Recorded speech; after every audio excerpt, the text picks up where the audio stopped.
You're listening to the Plant-Based, Not Perfect podcast, where we talk about striving for our healthiest selves while living in the real world. So, let's get into it. Welcome to episode number 31, and Happy New Year. Before we get into today's episode, I wanted to finally announce that I have partnered with some of the leading plant-based creators around the world to offer an ebook bundle of 60 ebooks for just $50. If you guys like ebooks like I do, you will love this deal because it has all of the top plant-based ebooks from Debbie Flood to Lonnie Jane, who you guys know I love, to Carolyn Deisler, Elsa's Wholesome Life, Bonberry, Cheap Lazy Vegan, and everything in between.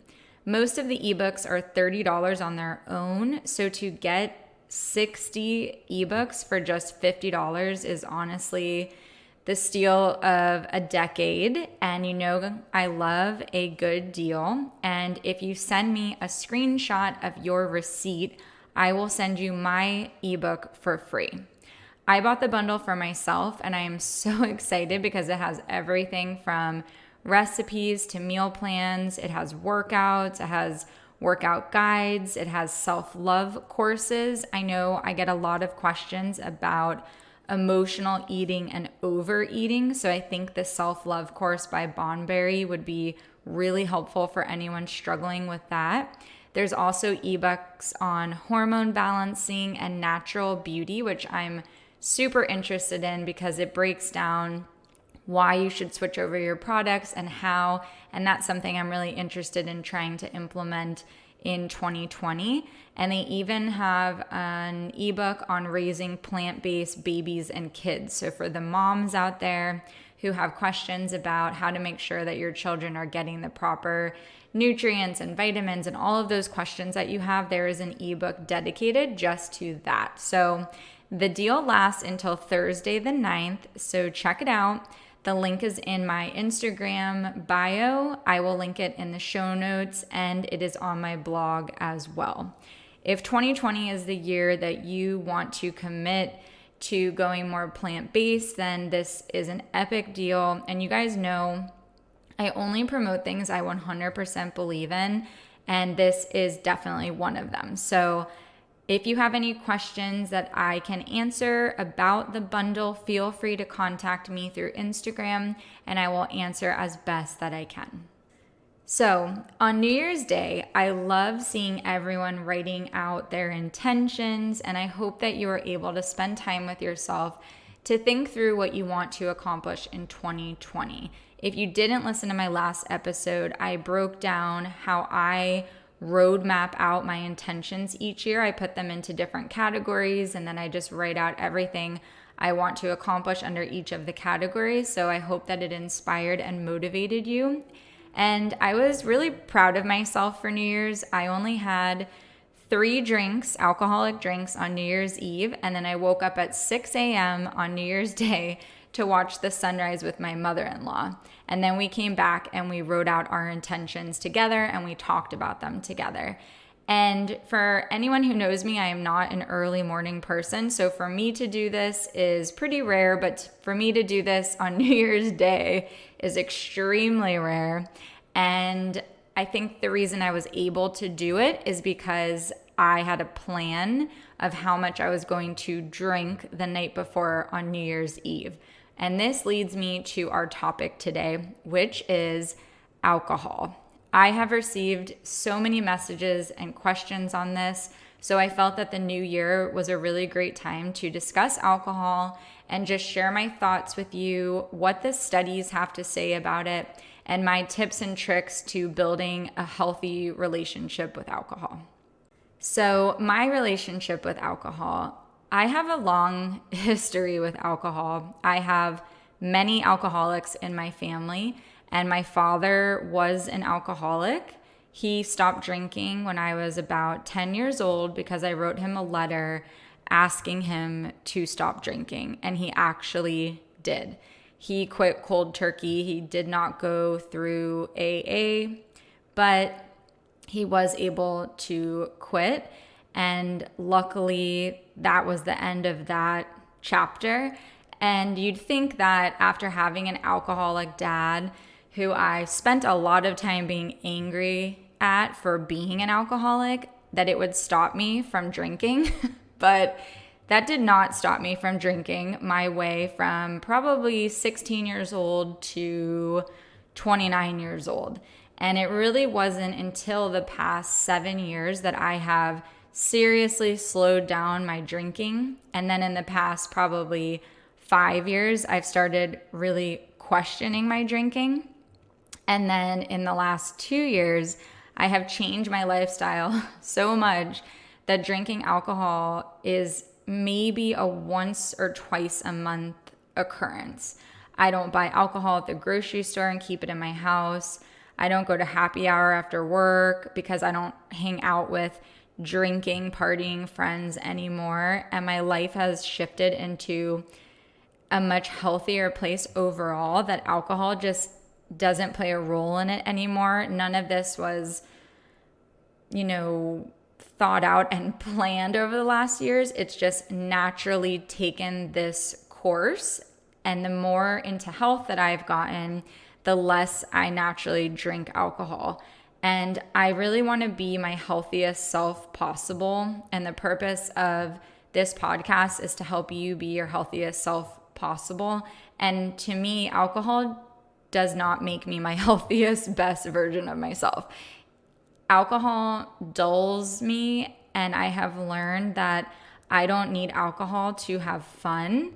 I love to dance, and I love talking to people and learning about people, and I don't need alcohol to be social.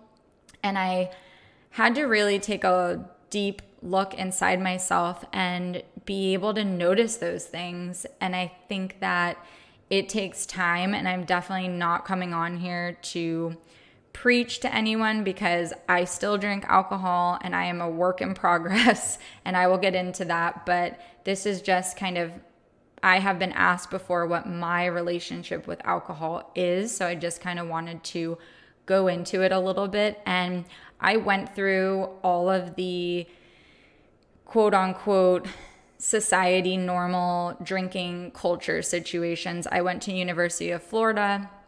I drank a ton in excess very frequently. And then I went on to get my master's degree at UCF in Orlando. And I drank just as much when I was living in Orlando. And then moving down to Palm Beach there, and I think it's just everywhere. I don't know if it's just South Florida, but I think people drink a lot. I think that's part of our culture. I think it's been around for a very long time, and it's interesting to really take the time to look at your relationship with alcohol. And I'd have to say that my relationship was never really a good relationship. It certainly didn't bring out my best qualities. And some people, they can drink and they're funny and they're the life of the party, and it seems like they don't end up blacking out. And I think some people's bodies just metabolize alcohol differently than others. But I know for myself, pretty much nothing good really ever came from over drinking alcohol. So I had to really take a hard look at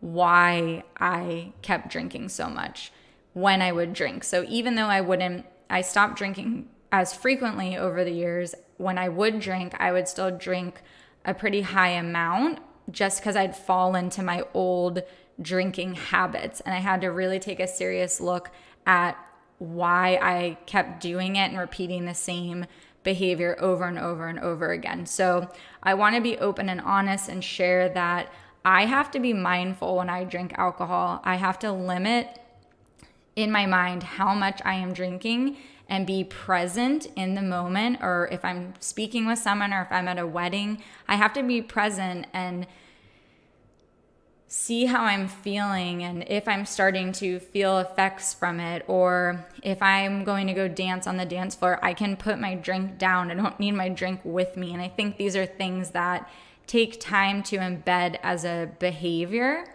And for me, no more than 4 drinks tops, maybe even 3 is now my personal limit, especially when I've become such a clean eater. So I have to tell myself before I go out that that is my magic number. So I know in my mind that I need to not drink more than that or things won't end well. And it's not like, something terrible happens, but I don't feel my best. I'm not my best self. I'm not my most attractive self. I might say something I wouldn't normally say when I'm not drinking.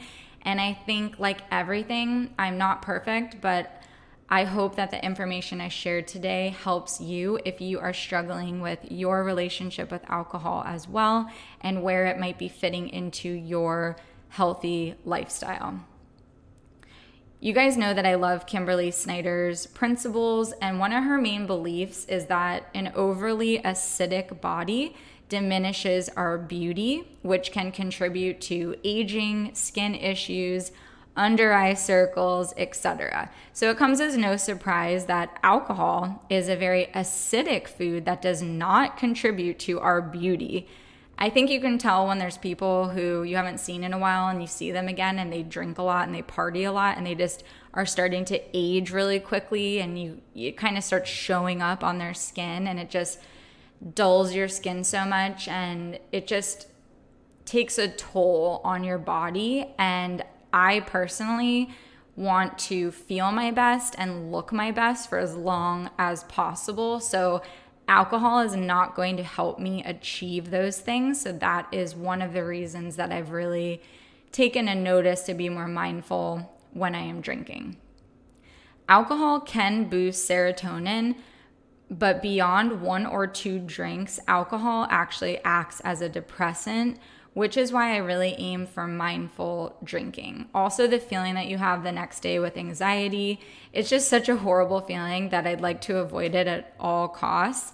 So alcohol consumption can lead to candida overgrowth, liver damage. It changes your stomach pH because of its acidity, leading to deficiencies.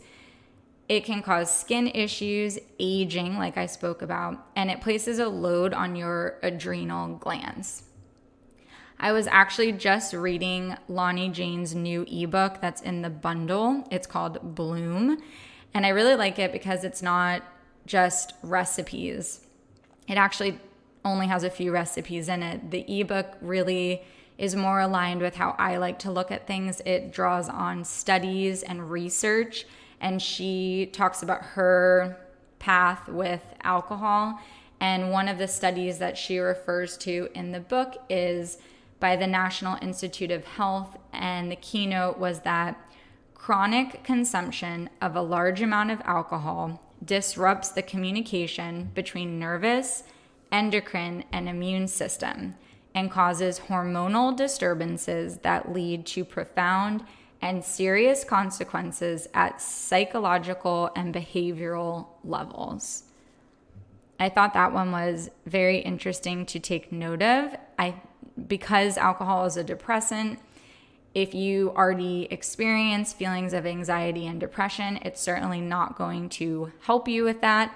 And one of the major studies, and this is something that I commonly know because I come across it a lot when I'm researching, but I don't know if everybody else knows this, so I wanted to share it. But studies have consistently shown that moderate alcohol consumption has been linked to an approximate 30 to 50% increased risk in breast cancer.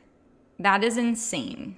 I mean, a 30 to 50% increased risk in breast cancer. So alcohol consumption has been proven to be linked to breast cancer. So that is something for us to definitely keep in mind. And the evidence is accumulating that alcohol is also associated with pancreatic cancer, prostate cancer, melanoma, and that they're pretty certain that alcohol increases the risk of mouth, throat, esophageal, and liver. And I will link to all of these studies in the show notes, but these are the health reasons why we should think about how much alcohol we're consuming. And not to scare you guys, but I just want to always make sure that I'm giving you the research and the data behind why we need to be looking into these things when we're thinking about how to live our healthiest lives possible. And these are not things I ever thought about in my 20s for sure. And even my earlier 30s, even as I became healthier and I started eating plant-based, I didn't really put the connection between what alcohol does to your body. And then in the last few years, I just started thinking, well, if I'm doing all these things to clean out toxins in my body, and I don't want toxin overload from beauty products, and I don't want it from this, but then I go and poison myself with alcohol every weekend. It just didn't really make sense. So one of the other things I wanted to share is Dr. Greger's website is one of my favorites for research, and it's nutritionfacts.org, and I will link to it in the show notes. But on his website, he refers to some studies that have shown that alcohol increases the risk of breast cancer, but a fiber-rich diet may have the opposite effect. So eating more whole plant foods may be able to ease the adverse effects of alcohol. What happens is that fiber appears to bind estrogen in the colon and flush it out of the body. But even so, there does not appear to be any level of alcohol consumption that is completely safe from a cancer standpoint. So we know that if we're drinking from time to time, but we're eating a very clean, whole food, plant-based diet, that it will protect us to a certain point. So I did want to highlight that as well. So now that I reviewed all of the scary studies, next I'm going to talk about if you're going to still continue drinking alcohol, what should we be drinking? So the main thing we want to avoid is pre-made mixes that contain refined sugars, preservatives, color additives. One of the top things that is okay to drink in moderation would be wine because it has flavonoids and antioxidants. But your best option for wine would be to make sure it's organic with no sulfites, if that's possible. Wine is just not as hard on the liver as hard alcohol. The next top recommended drink, if you're going to be drinking, would be vodka, but mixing it with either real lime or real lemon, or mix your vodka with kombucha, as it is lower in sugar and it's packed with vitamin B, which can actually help you with preventing hangovers. Mac and I have actually been drinking kombucha almost in lieu of alcohol. So when he grills outside, sometimes he likes to have a drink, just one drink while he's grilling. And he has felt that drinking kombucha gives that same feeling of having a drink of alcohol because it is fermented. So that is a little tip if that helps anybody. But the most toxic alcohol would be brewed alcohol like beers, tequila, and rum, which can cause sugar imbalances and bloating. I used to only drink beer actually, and now I don't even like it anymore because I feel like it slows me down and makes me feel more bloated. If anything, I will drink like a hard cider because it's apple based and I don't seem to have the same effects from that. I couldn't really find anything to support cider as one of the best options, but just keeping it real of what I will drink sometimes, and I just don't feel the same as when I drink beer. And if you have yeast imbalances or candida, cutting out alcohol will do your body wonders, as the sugars in alcohol can actually feed the yeast. So if you are dealing with anything like that, you might want to give a period of time off for your body from having any alcohol. It doesn't matter what type, and see how you feel. Next, I wanted to talk about how can we be smarter when we're drinking. I know that it's not necessarily possible to just say that you're never going to drink again. I understand. I've been there, and I don't I'm not at that place yet. Maybe one day I will say that, but I'm not there yet. And I wanted to give some real tips to help you guys to be smarter when you are drinking. So my first tip is eat dinner before you go out. A dinner that's very filling with nutrient-rich foods, and it has vegetables and maybe like quinoa or rice, something that is going to keep you really satiated before you start drinking. Not eating before is just asking for problems. Next, I would say drinking water before you go out and then in between each drink. And trust me, I know this is hard. I tell myself to do this and I do not always do it because I feel like you just get caught up in the moment and you forget about ordering water, but it would be one of the biggest things that can help you because it will help keep you hydrated, whereas the alcohol you're drinking is not keeping you hydrated. So water is a big one. If you can't remember to drink it in between every drink, try to chug a bunch of water before you go out. And then when you come home as well, which will help you the next day. One of my other tips is notice how quickly you are drinking and dependent on the setting that you're in. Be able to put your drink down. If you're sitting around a table and you're having dinner, be okay not holding it and taking sips from it the whole time.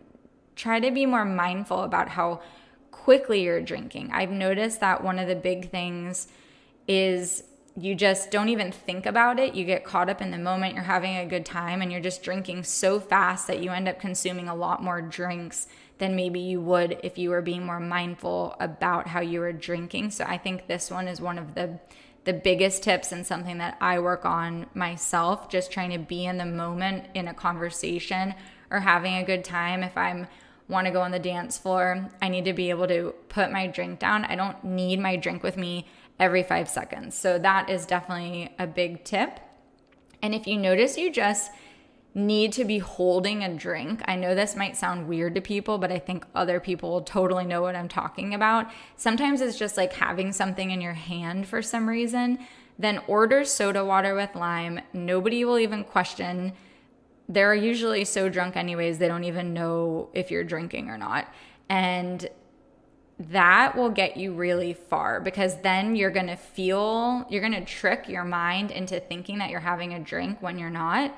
And then this will seriously help you not get drunk.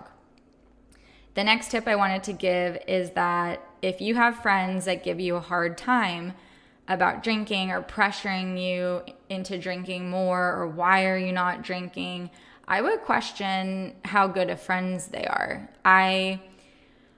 The best thing that happened to me in college was having friends who weren't huge partiers or drinkers. I mean, we drank, but we could also, go to class and function and have jobs and study. And it wasn't our every single day life. And that for me really helped me because it influenced me to do better. And I needed that around me. I needed positive influences in my life because if I was living with someone who did drink every night, I think I might have drank more often because back then I was much more easily influenced by my friends. So I think if you have friends who are making fun of you or tearing you down for not wanting to drink, I think it says a lot more about them than it does about you.